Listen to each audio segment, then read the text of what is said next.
June 6, 1980, remains one of the darkest chapters in Tripura's history.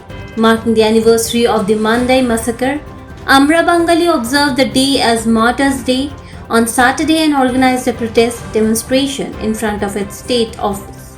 The party recalled that thousands of innocent Bengalis lost their lives in the violence, while many families were displaced after their homes were destroyed. Even after decades, the pain and memories of the tragedy remain alive.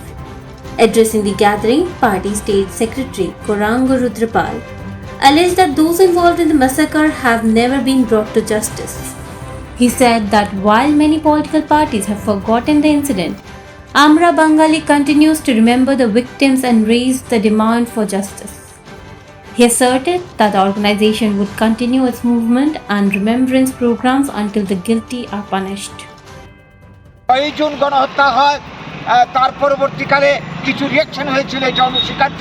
ফলে জাতি উপজাতি সম্প্রদায়ের মানুষ ক্ষতিগ্রস্ত হয়েছিল, মূলত হয়েছিল বাঙালিরা, সংখ্যাগুরু অংশের মানুষ। প্রায় 4 লক্ষের কাছাকাছি মানুষ গৃহহারা হয়েছিল, শয়ে শয়ে মা বোন ধর্ষিতা হয়েছিল। যারা গৃহহারা হয়েছিল সেদিন আজ পর্যন্ত তারা বাড়ি করে ফিরতে পারেনি।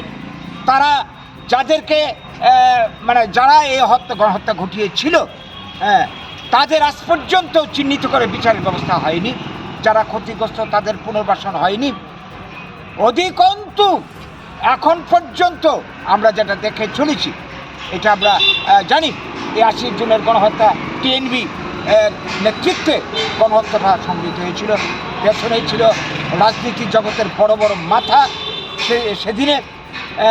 তো আজকে এই গণহত্যার যারা নায়ক নায়িকা বা যারা ছিল, এরা বহাল তবিয়তে, এরা শাস্তির পরিবর্তে আত্মসমর্পণ নাটকের মাধ্যমে আমরা দেখলাম বাম আমলে হাজার হাজার উগ্রপন্থী সারেন্ডার করিয়ে কোটি কোটি টাকা তাদেরকে দেওয়া হয়, শাস্তি তো দেওয়া হয়নি।